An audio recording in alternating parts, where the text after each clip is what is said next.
ভোটারকে নির্দিষ্ট প্যানেলের পক্ষে ভোট দেয়া ব্যালট পেপার সরবরাহ এবং ভোটার উপস্থিত হবার আগেই ভোটার তালিকায় উপস্থিতির স্বাক্ষর দিয়ে দেয়া সহ নানাবিধ জালিয়াতির সংবাদ নির্বাচন চলাকালীন সময়ে গণমাধ্যমে প্রকাশিত হয়েছে।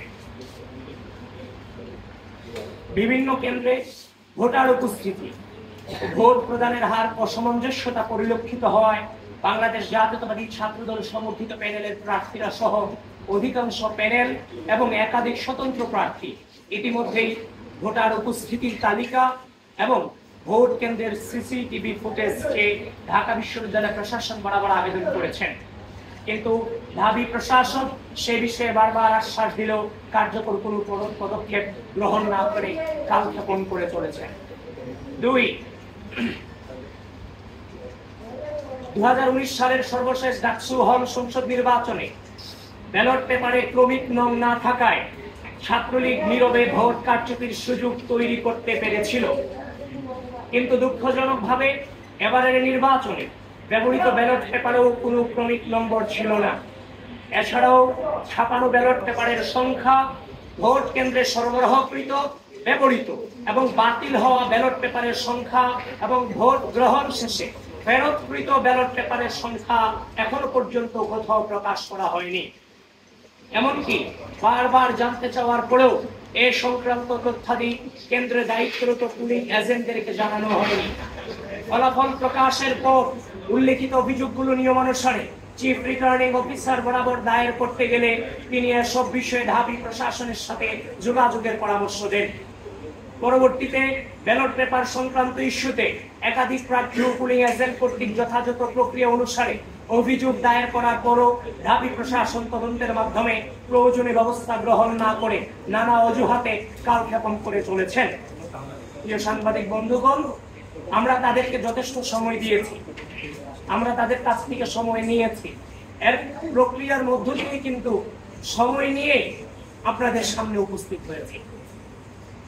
এই নির্বাচনের দিন থেকে শুরু করে পরবর্তী সময়ে যে ধরনের অসামঞ্জস্যতা আমরা দেখেছি, আমরা ইচ্ছা করলেই রাজনৈতিক সংস্কৃতি বাংলাদেশে ছিল, বিভিন্ন কারচুপি হওয়া এবং নেগেটিভ রেজাল্ট আসার পরে বিভিন্ন আন্দোলন করা। আপনারা আমাদেরকে জিজ্ঞাসা করেছিলেন যে আমরা কোনো আন্দোলনে যাব কিনা, কোনো প্রকার মিছিল মিটিং কিংবা অবরোধে যাব কিনা।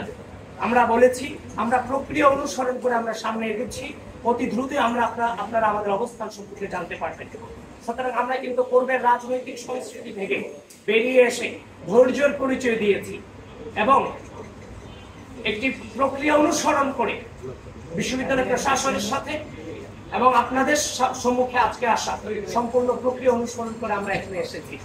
এই জন্য বাংলাদেশ জাতীয়তাবাদী ছাত্র দলকে আমি ধন্যবাদ জানাতে চাই যে তারা ধৈর্য ধারণ করেছে এবং পূর্বের যে রাজনৈতিক সংস্কৃতি সেটা থেকে বেরিয়ে এসে নতুন বাংলাদেশে নতুন রাজনৈতিক সংস্কৃতি প্রচলনে তারা গুরুত্বপূর্ণ ভূমিকা রেখেছে।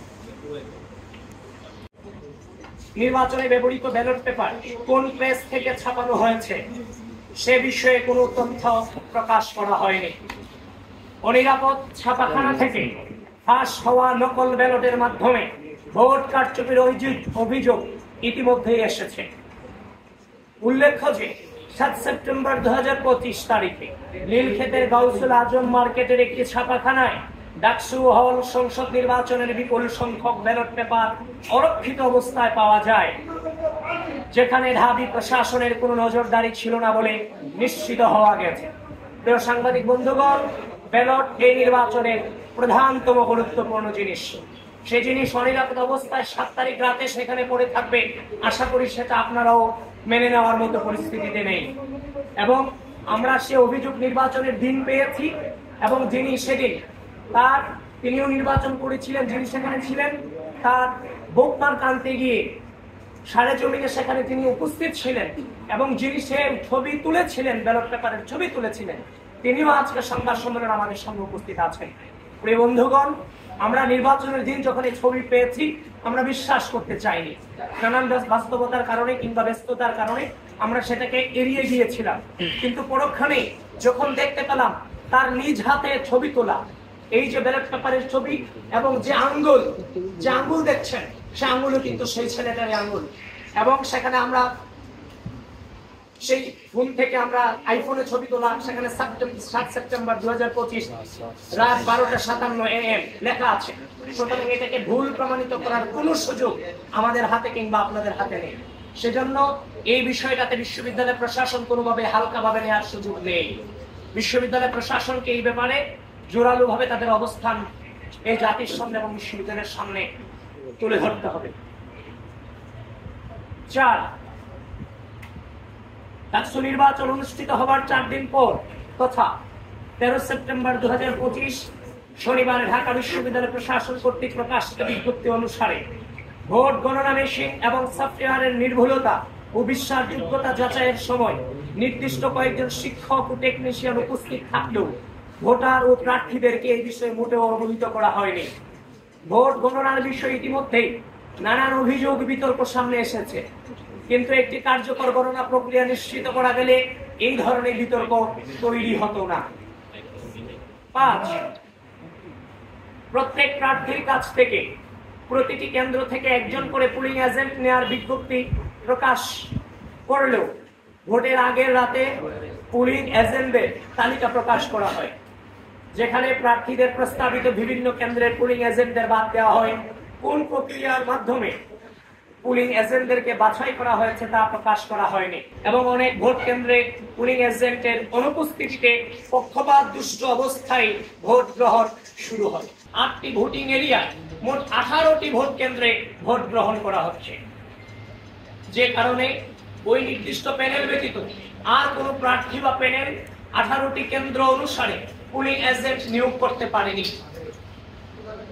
8, ডাকসু হল সংসদ নির্বাচনে কোন প্রক্রিয়া অনুসরণ করে পোলিং অফিসার নিয়োগ দেওয়া হয়েছে সে বিষয়ে অস্পষ্টতা রয়েছে।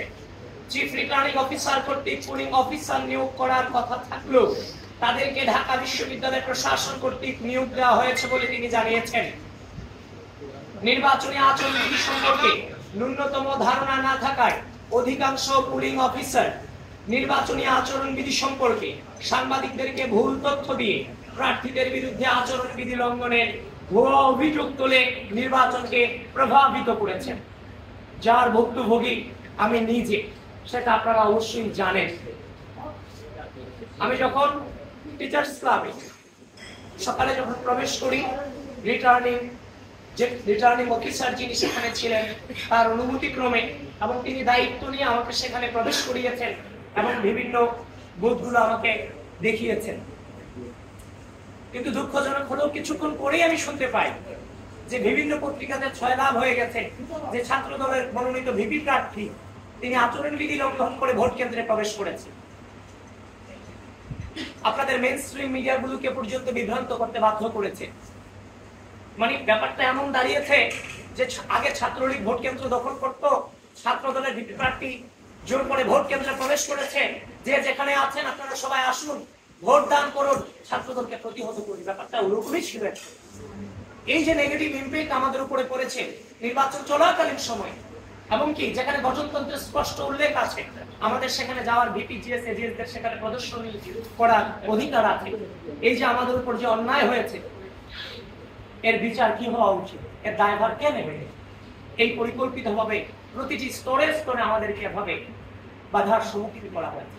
শুধু এটা নয়, এই পোলিং অফিসাররা ব্যালট ভোট কেন্দ্রের সামনে 41 জন প্রার্থীকে ভোট দেওয়াতে সহজ কোনো ব্যাপার নয়।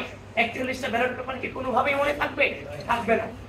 তো আমাদের যে ব্যালট পেপারগুলোর নাম্বারগুলো দিতে গিয়েও এই পোলিং অফিসাররা আমাদেরকে বারবার মবেশ স্বীকার করেছে।